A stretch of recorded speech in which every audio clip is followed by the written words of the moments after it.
Shannon dangled her legs over the end of a wooden dock, letting her toes dance inches above the waters of the inner harbor. Her greasy, spotted apron lay balled up beside her on the splintery wood. She loved to walk across the gravel parking lot to the spot where she could sit to the side while the captain shuttled back and forth, loading their vessels with bait and rods for their early morning charters. The world was waking up while she was settling down and preparing to sleep.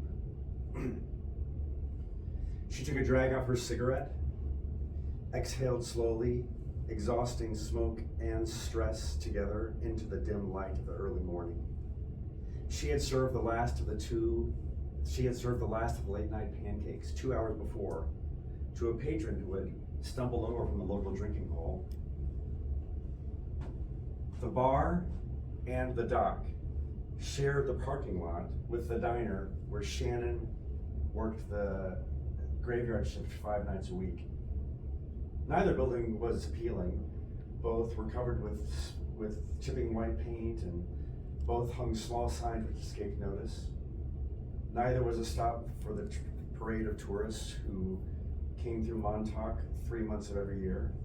Instead, they served a steady clientele of tired locals working off the stiffness of a day spent serving this procession of visitors. Jason, her relief, was late again for his shift, but Jim, who was always kinder when he was sober, let her leave anyway. The place had emptied quickly after the rush, and she had done little for the past hour. She was relieved for the chance to skip out before Jason arrived. He had spent the summer alternatively infuriating and entertaining her, and today she had too much thinking to do to have her silence disturbed by one of his speeches. In 30 short minutes, she would be asleep in the one-room palace she was renting for the summer. But before nodding off, she liked to come here, where she could close her eyes, smell the diesel fuel and the rotting bait, pretend that the distant chime of the channel markers were calling her father to a day of fishing the Irish coast. Here, with her eyes closed, she returned to a different set of docks, another row of bars and greasy restaurants, and there she saw her dad through the eyes of her 9-year-old self.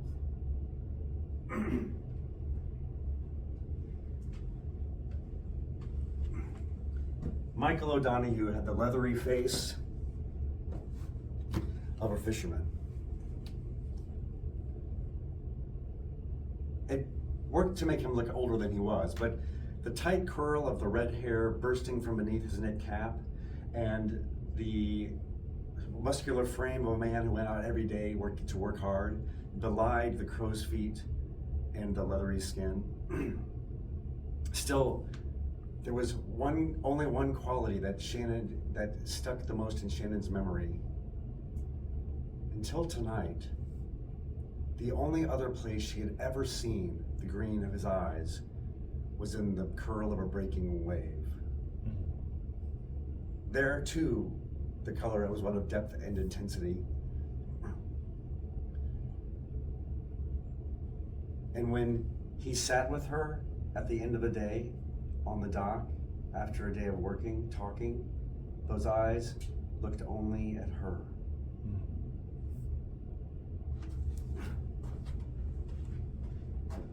Thought you quit.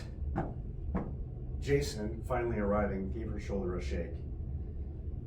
She turned, rolled her eyes at him, and showed him the pack of Marlboro Lights. Gift from a customer, she said. He'd had a rough day of it, figured he'd make a smoker of himself, but thought better of it, gave him to me. Jason pushed her apron farther down the dock, grabbed the pack of cigarettes, pulled one from the box, and settled in beside her. She lit a match without being asked, held it up to him. No wind blew to put it out. The day was clear, and the sun had risen over Montauk Bay without fanfare. Red sky and morning, sailors take warning. There was no need to worry about that today. Jason threw the backpack on her apron and took a deep breath before speaking. That place is too busy on a Saturday for you to be chatting up customers. You flirting with the customers again? You flirting on the clock again? She didn't see Jason smiling at her. Did he come over from the bar? But let me guess what he looked like. Tall, blonde, well-dressed. I know your type. College boys, like the kind you're gonna be meeting in Boston come September. She closed her eyes. She took a deep breath and tried to disguise the impatience in her voice. Not short, dark hair, not from the bar. He wasn't well dressed for anything but maybe swimming. He had walked over from the lighthouse. He came in before the rush about 11 o'clock for a late dinner. He walked over from the lighthouse? That's 8 fucking miles. Fucking idiot out-of-towners. No offense, of course. Jason launched into another diatribe against anyone not born on Long Island. She closed her eyes and tried to regain the serenity she had just moments before. Picking at a splinter on the dock, she listened for the protesting screech of the gulls and the distant pitched clang of the channel markers and the dull rumble of the diesel motors as the boats made their way up to Block Island Sound.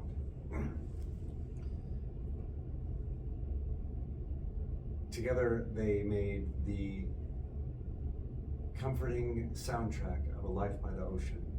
They grounded her, even helping her feel at home here on the wrong side of the Atlantic.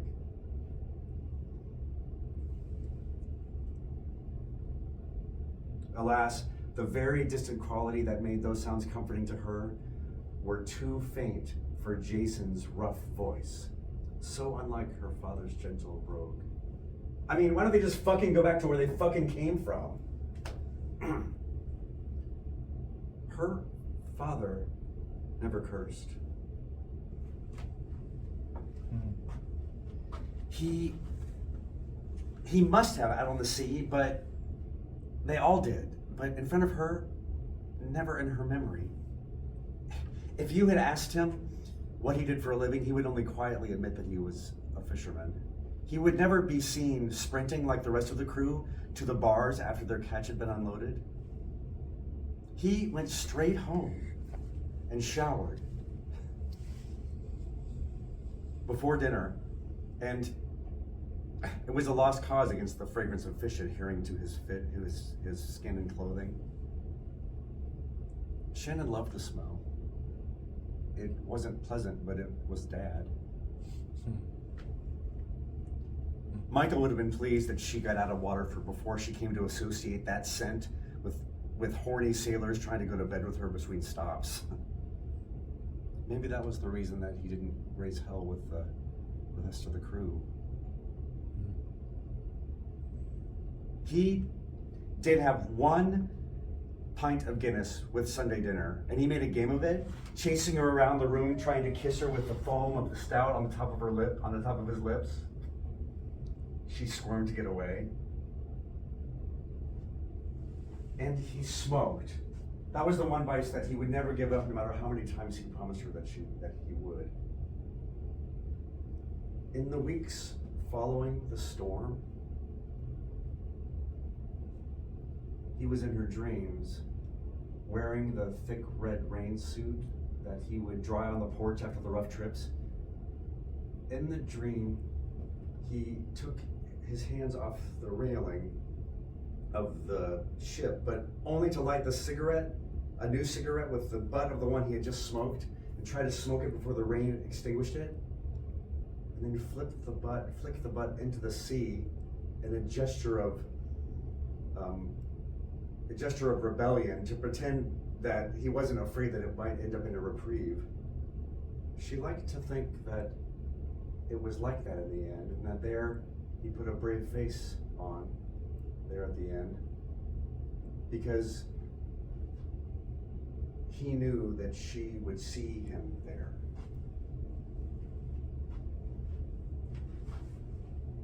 I mean, why didn't he just go to a hotel and get a pizza? I could have told him like 8 different places to go for dinner instead of getting some of your greasy ass pancakes. She let it go. No hotel. She lit another cigarette and enjoyed a drag off the nicotine, even while chastising herself for caving after a month's worth of resistance. He didn't expect to stay over. He dismissed his train. Idiot. Not an idiot. I think he had a good brain in his head. You've got a funny way of showing affection. Oh, don't flatter yourself. What about your women? You're late again. What's your excuse to name this time? Oh, Shannon. He put his hand over his heart. Don't you know I'm saving myself for you? Ha! She choked on her cigarette. Oh, please. I can't hardly breathe through all the melodrama. Saving me for last is not the same as saving yourself for me. Oh, that's how it's going to be. Well, at least I'd take a day to sleep with the women that I meet at the diner. Don't just sleep with whoever walks through the door. Did I sleep with him? Or did I serve him an omelet? What kind? Ham and cheese. Ah! Might as well eat quiche. We don't serve quiche. Well, then he didn't much choice, did he? Shannon put her finger to the crown of her nose the way her father did when he was impatient. Inside, she just gave the argument to Jason. Jason went all over his arguments this way, and if it had been another day, she would have just continued on just for the principle of the thing. Few even bothered, but today she just hoped if she just let it die. You liked him. It was both a question and an accusation. She did not respond. Jesus Christ, she always fall for the fucking pansies. What makes you say that I was after him, that I wanted him? 2 gulls were surprised. They had been waiting on the dock for their dinner on the barrel, and they were shocked. You're a shitty liar, you know that? The water splashed against the pilings beneath them. A pickup truck pulled into the parking lot in a cloud of gray dust. Shannon realized that for the first time that the sun had successfully pulled itself completely above the horizon. How did he get out here anyway? How did he get over here anyway? Shannon recalled the stranger in the diner again. How he'd tried to explain that he'd completely misread the train schedule and that he'd gone from hotel to hotel up and down the beach and finally just hitched a ride across town and ended up at the diner. He was clearly not trying to impress. It was a pathetic scene, really, but for some reason or other, she was endeared by it. She knew better than to try to explain. I didn't see. The cab, probably. Well, I'm surprised that you didn't ask him to stay. You could have pretended you were from Montauk for a day and turned him around like a local. He must have been ugly. Once again, she saw her father's green eyes. The same eyes that had stared back at her a few hours before through the eyes of a lost stranger. The corner of her lips curled into the trace of a smile, thinking of his valiant attempt to hide the helpless look and make the best of a situation. She had seen that look on her father's face once.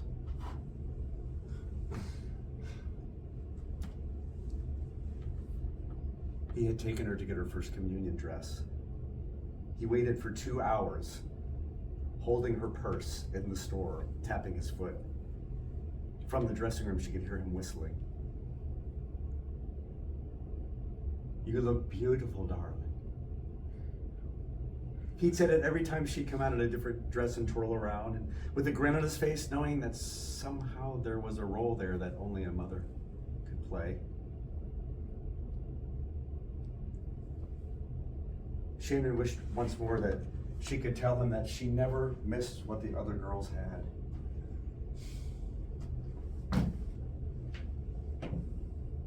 Shannon wished once more that he could see her here. No. Shannon wished that he could visit. Just once. Just one day that she could show him around the little part of the country that he'd so idealized but never made it to.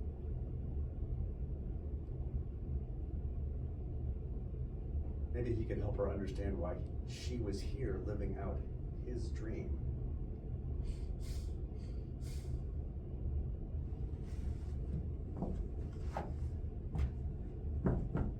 Not ugly, I don't know. I mean, he could have been the love of your life.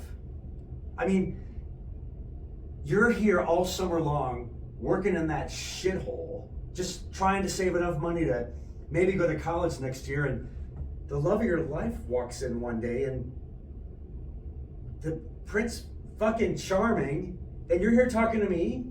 Did he say anything?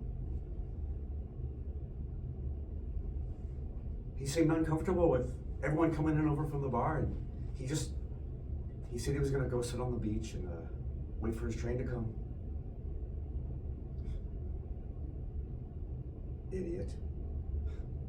Why do you insist on calling anyone who doesn't scream their opinion an idiot? Because mostly they have their heads in their asses. Like him, for example, he had you. But then he had to go walk out and think deep thoughts or something, and you're just as bad, not telling him to stay or stop. I mean, did you say anything? Shannon studied a jellyfish in the water beneath her.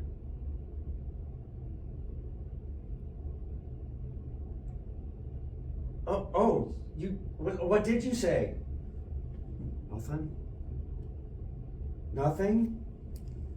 Shannon's words were reluctant. I wrote stay on the receipt. I was hoping he'd catch a hint. Any luck?